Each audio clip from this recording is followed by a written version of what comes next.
we are looking at factorizing trinomials of the form ax squared plus bx plus c, where a is not 1.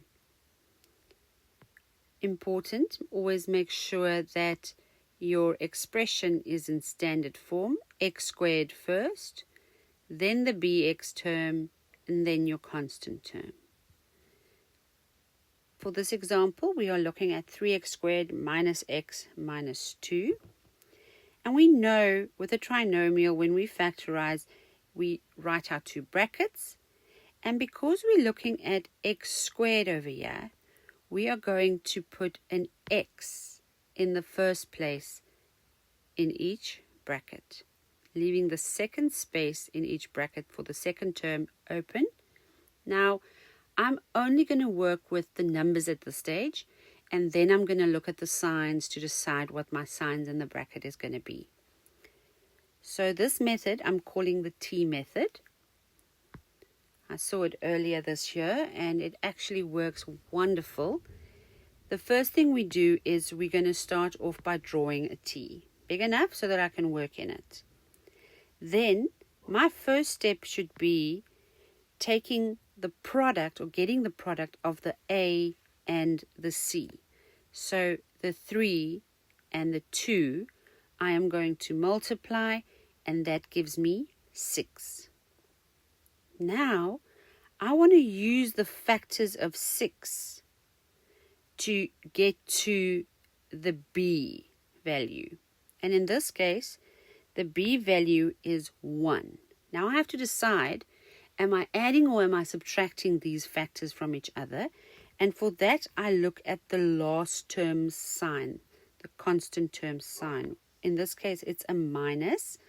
So I want to go and minus the factors to give me 1.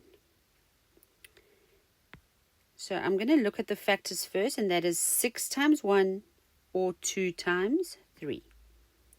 So minusing these, I get 6 minus 1, which gives me 5, which doesn't work. So next I go look at 3 minus 2, and that gives me 1. That works. So now I know I'm using the factors 3 and 2, and I'm going to place them in my T, one on each side. Okay, so 3 and 2, and now I have to go and decide on what's my signs going to look like. I decided here already to make sure I don't mix up in the end or mess up in the end.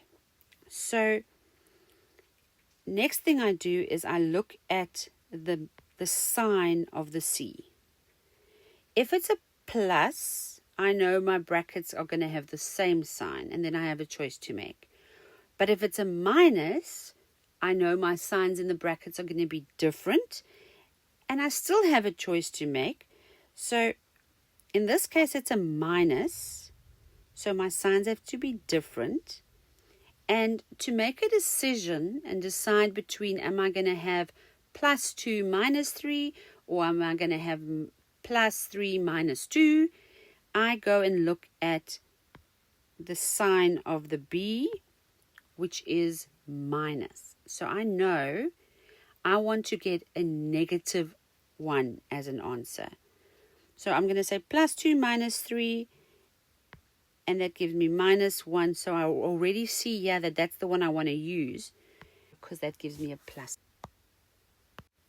I see I want to use the plus 2 and minus 3, and I go put them in my T as well. Now, after I've done this, I know 3 and 2 does not give me that 2 that I'm looking for. So I now have to go and divide each of these factors by my A, and the A value in this case is 3. So I'm dividing both the minus 3 and the 2 in the T with 3. Then I go and I simplify my T, each fraction. But I know 3 divided by 3 is 1, but I don't write it as just 1. I keep it as a fraction. That's very important. Okay, because the denominators of each of these fractions in the T, I'm going to place an x next to it so that I know this is my x term in each of my brackets coefficient. So now, after I've done this, I just have to go and finish my brackets.